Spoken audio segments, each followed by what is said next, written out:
पहले तो जो समाजवादी पार्टी के सांसद आर के चौधरी ने जो वक्तव्य उठाया वो उन्होंने खुद भी बोला, वो उनका पर्सनल उनकी इच्छा थी।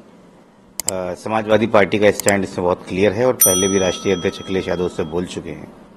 जहां तक बहन कुमारी मायावती जी के बारे में है तो मैं उनसे इतना ही कहना चाहूंगा कि बहन जी, जिस प्रकार से आज बहुजन समाज पार्टी की स्थिति खराब हो गई है, आपका एक विधायक सदन में उत्तर प्रदेश में और बिना किसी सांसद के आप यहां पर हैं, तो जनता ने अपना फैसला पहले ही सुना दिया है कि वो किसके साथ में है। मैं आपको छोटा सा एक आंकड़ा दे दूं कि 2024 इलेक्शन में उत्तर प्रदेश की लोकसभा में लगभग 16 ऐसी सीटें हैं जिसमें इंडिया गठबंधन की जीत के मार्जिन से ज्यादा बीएसपी को वोट मिला है। अब आप समझ सकते हैं कि इस एनडीए और तानाशाही सरकार को रोकने के लिए कौन आगे खड़ा था और कौन पीछे खड़ा था, परोक्ष रूप से और अपरोक्ष रूप से कौन था।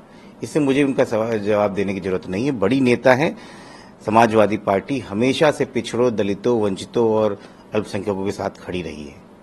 एक सवाल और है, अभी कांग्रेस पार्टी ने ओम बिरला पे फिर से सवाल प्रयास किया गया तो कहा कि इसके खिलाफ कोई कैसे हो सकता है। बिल्कुल, ये मैं इस बात को मानता हूं कि इस देश में जय संविधान बोलने पे अगर कोई टोके और खासकर कोई ना हो वो इस देश में लोकसभा का अध्यक्ष हो तो ये दुर्भाग्यपूर्ण है।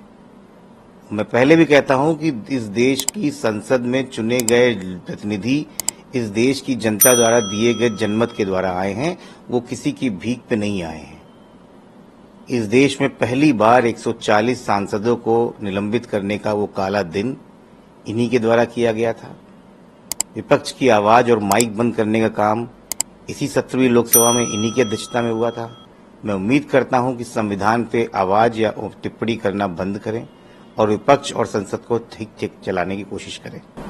सर, विपक्ष सदन के अंदर का कहना कि वो भी इसका जवाब देने को पूरी तरह से तैयार हैं और ये मोशन ऑफ थैंक्स का जो प्रेसिडेंट का है उसके बाद इसको उठाया जा सकता है। नहीं, बिल्कुल, और विपक्ष इसके लिए कटिबद्ध है क्योंकि न केवल नीट परीक्षा, इसके साथ में यूजीसी नेट की परीक्षा, नीट पीजी की परीक्षा और कई ऐसी परीक्षाएं जो लगातार लीक हो रही है और उससे लगभग 2 करोड़ के ऊपर छात्र छात्राओं का भविष्य अधर में लटका हुआ है। हम पूछना चाहते हैं कि नेशनल टेस्टिंग एजेंसी के बनाने के मानक क्या थे, आपके विचार क्या थे और क्या वजह है कि नेशनल टेस्टिंग एजेंसी के जो अध्यक्ष हैं माननीय प्रदीप जोशी जी, जिनसे आप आज तक सवाल नहीं कर पाए और इधर से कभी आप चेयरपर्सन हटा रहे हैं, कभी कुछ हटा रहे हैं, जिसके ऊपर किसका वरद हस्त है। सुना है संघ का बड़ा हाथ है उनके ऊपर, जिसपे सवाल नहीं पूछा जा रहा है। ऐसे तमाम प्रश्न हैं जो विपक्ष के दिमाग में हैं और उन बच्चों की भविष्य की चिंता विपक्ष कर रही है, इसलिए उनकी आवाज पुरजोर से उठाई जाएगी। सर, अखिलेश यादव ने सामने आया पेपर लीक के मामले में, तो अखिलेश यादव ने भी कहा है कि ये जो अब जो है और क्या सबूत चाहिए भाजपाइयों को इसके लिए। ये बहुत दुखद है कि हमारे देश की राज्यों की सदन में ऐसे विधायक या जनप्रतिनिधि एमएलए चुन के आते हैं।